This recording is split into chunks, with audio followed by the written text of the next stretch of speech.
Senator مولوی فیض محمد صاحب. اللهم صل على محمد وعلى آل محمد كما صليت على إبراهيم وعلى آل إبراهيم إنك حميد مجيد. نحمده ونصلي على رسوله الكريم. أما بعد، قال النبي صلى الله عليه وسلم: أنا خاتم النبيين ولا نبي بعدي. صدق اللہ علیہ. جناب چیئرمین، اسلام کے اندر عقائد، اعمال، اخلاق تین چیزیں ہوتی ہیں. عقائد یہ ہے کہ دل کے اندر یہ ہے کہ اللہ پاک ہے، اکیلا ہے، اس کا کوئی شریک نہیں ہے. اللہ پاک نے آدم علیہ السلام سے لے کر حضور صلی اللہ علیہ وسلم تک جتنے نبی بھیجے ہیں وہ برحق ہیں. تورات، انجیل، زبور، قرآن، جو کتابیں اللہ نے بھیجی ہیں وہ برحق ہیں. ملائکہ اللہ کی مخلوق ہے. مرنے کے بعد قبر میں جانا ہے، پھر میدان محشر ہے، پھر جنت اور جہنم ہے. یعنی حضور صلی اللہ علیہ وسلم کی باتوں کی تصدیق کرے، یہ ہیں عقائد. اعمال عبادات ہیں، نماز، روزہ، حج، زکوٰۃ اور تجارت وغیرہ. اخلاق کس طرح ہم کسی کے ساتھ پیش آئیں اور کیا اپنا ہمارا رویہ ہو، یہ اخلاق ہیں.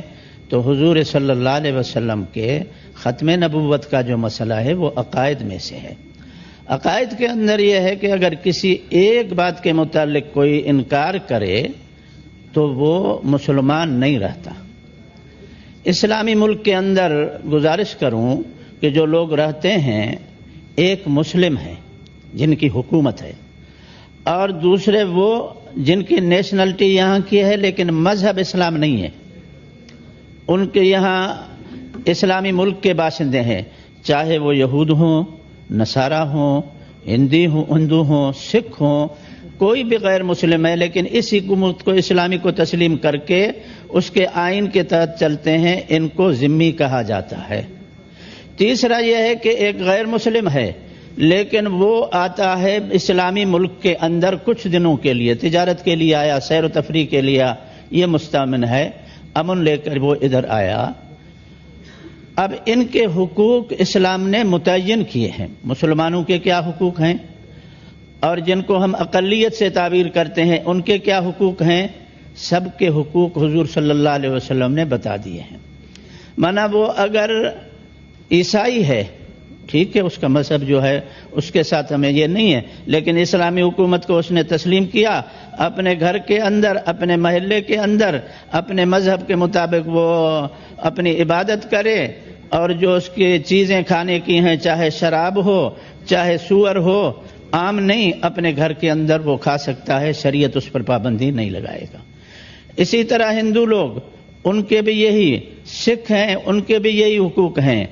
اور حضور صلی اللہ علیہ وسلم نے یہاں تک فرمایا کہ اگر کوئی غیر مسلم جس کا تم نے ذمہ لیا ہے، اب اس کے جان کی حفاظت اسلامی حکومت کی ذمہ داری ہے، مال کی حفاظت اسلامی حکومت کی ذمہ داری ہے، عزت کی حفاظت اسلامی حکومت کی ذمہ داری ہے. اگر ایک چور مسلمان کا مال چوری کرے گا اس کا ہاتھ کاٹا جائے گا، تو ایک ہندو جو اس کی نیشنلٹی یہاں کی ہے اس کے مال پر بھی یہی سزا ہے. اگر اس کو گالی دے گا تو اس کی سزا متعین ہے. اسلام کے اندر حقوق ہیں. اور ایک ہے مرتد، اسلامی ملک میں جو رہنے والے ہیں.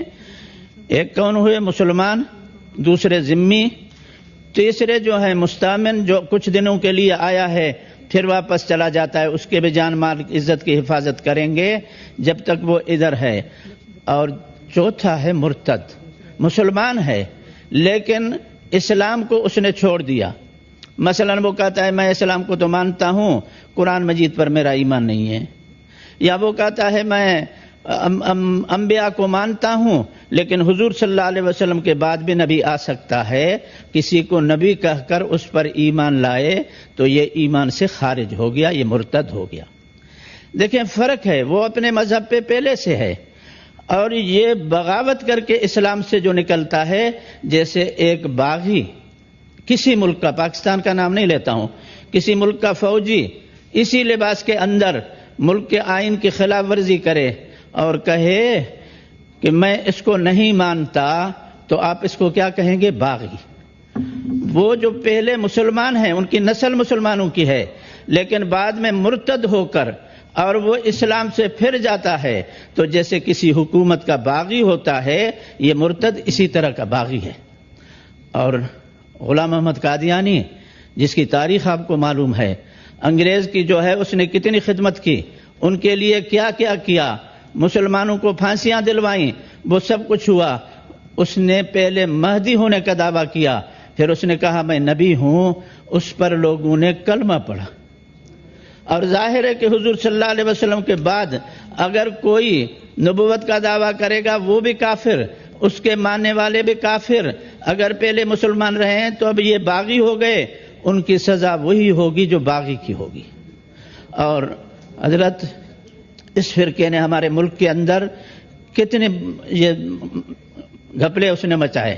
ہمارے بلوچستان کے اندر مرزا محمود تھا، ان کا ایک مرزا محمود، یہ جو ہے 24 جولائی 48 کو کوئٹہ میں گیا۔ جناب چیئرمین صاحب، یہ مرزا محمود 1948 24 جولائی کو کوئٹہ میں گیا اور کہا کہ ہمیں بلوچستان کو یہاں ہم آباد ہوں گے اور اس کو آباد کریں گے۔ اور پھر 11 مہینے کے بعد آیا، خطبہ دیا، اب یہ ہمارے حوالے ہونا چاہیے۔ اور وہاں کے علماء نے پھر لوگوں کو کہا کہ یہ غیر مسلم نبی ہے جس کے متعلق مرزا محمود یہ کہتا ہے، انہوں نے جگہ نہیں دی۔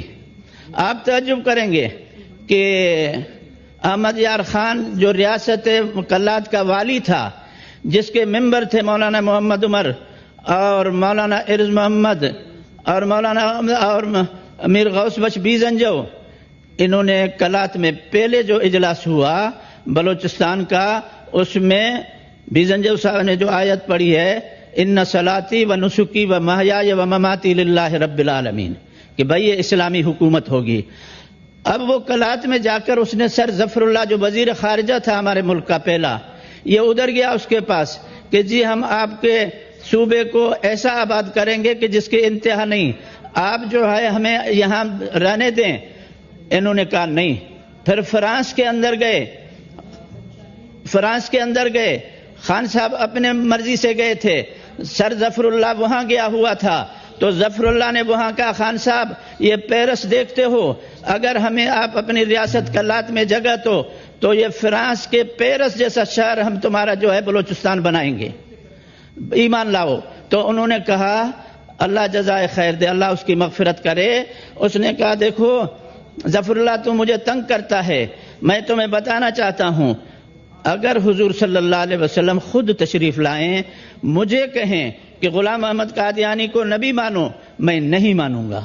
کہا اچھا، اپنے نبی کے کہنے پہ؟ کہا دیکھو میں بتاتا ہوں، میرے نبی نے فرمایا ہے لا نبی بعدی، میرے بعد کوئی نبی نہیں ہے، میں سمجھوں گا کہ میرا امتحان لے رہے ہیں، ورنہ ان کی خبر ہے، کوئی حکم نہیں ہے کہ منسوخ ہو، اور آپ کی خبر غلط نہیں ہوتی، میں کہوں گا کہ جی۔ اس کے بعد وہ ظفر اللہ نے چپ کیا، ہماری جان چھوٹ گئی۔ تنگی صاحب تشریف رکھیں پلیز۔ جی میں تھوڑی سی بات اپنی پوری کر لوں۔ اور تنگی صاحب جی یہ جو ہے آیتیں جو پڑھی گئیں، یہ جو ہمارے ہم اس کو قاضی القضات بولتے ہیں، آپ پتہ نہیں کیا کہتے ہیں، چیف جسٹس قاضی القضات طاہر جان، جی ہاں، قاضی القضات جو ہے وہ آیت پڑھتا ہے قرآن کا، خدا کے بندو ابھی تمہیں پتہ نہیں ہے، کہتا ہے لا اکراہ فی الدین، یعنی مسلمانوں کو مجرم بنا کر یہ کہتا ہے کہ مسلمان زبردستی ان کو مسلمان بناتے ہیں، یوں نہیں آیت۔ مدینہ منورہ کے اندر عرب لوگ جو تھے ان کے اندر پڑھے ہوئے لوگ نہیں تھے، یہ اہل علم تھے یہود جو آ کر ادھر رہے تھے، یہ اپنے کہتے کوئی دعا کرو بچہ ہو جائے، وہ کہتے اچھا بچہ ہو جائے گا لیکن یہودی بنے گا، ایسے بچے ان کے ہوئے۔ اور ایسا ہوا کہ ایک صحابی ہے بعد میں ایمان لایا ہے، 2 بیٹے پہلے عیسائی بنے ہوئے ہیں، اب باپ نے کہا میں دونوں کو زبردستی مسلمان بناتا ہوں، انہوں نے کہا ہم اپنے بچے ان کو نہیں دیتے، واپس لیتے ہیں۔ اللہ نے فرمایا لا اکراہ فی الدین، تم اپنے بچوں کو زبردستی واپس نہیں کر سکتے ہو، خوشی سے ایمان لاتے ہیں تو ٹھیک ہے، نہیں تو نہیں۔ تو آیت کیا کہتا ہے، آیت میں کیا مطلب ہے اور یہ کیا مطلب لے رہے ہیں، یہ جو ہے بالکل اسلام کے اور آئین کے خلاف ہے. فیصلے کے متعلق اب وہ جتنی بھی تعویلیں کریں، اگر فیصلہ غلط ہے صراحتاً وہ کہہ دیں کہ ہماری غلطی ہوئی ہے، اگر نہیں تو یہ مسئلہ اور کچھ ساتھیوں کا یہاں بیان محترمین اور محترمات جو بیان کر رہے ہیں کہ جی یہ اس سے کیا پھیلے گا، خرابی ہوگی. ابو بکر صدیق رضی اللہ تعالیٰ عنہ نے کئی 100 صحابہ مسیلمہ کذاب کے اس میں شہید ہوئے، انہوں نے ایسے نہیں کہا کہ دہشت گردی ہے. اور اس کے بعد دہشت گردی کیسے؟ اپنے نبی کی جان، مال، عزت کی حفاظت یہ ہمارا فریضہ ہے. اور یہ جو ہے انہوں نے جو ہے یہ باتیں ان کی جو ہیں وہ غلط ہیں. تو میری گزارش ہے کہ اس کے متعلق سارے میرے خیال میں سب کہیں اس کی بات کو کہ یہ غلط ہے. سب سے میں تمنا کرتا ہوں، امید کرتا ہوں آپ حضرات سے اور جتنے بھی ساتھی ہیں کہ یہ غلط ہوا ہے، اس نے کیوں ایسے کیا ہے. ٹھیک ہے جی، تھینک یو جی.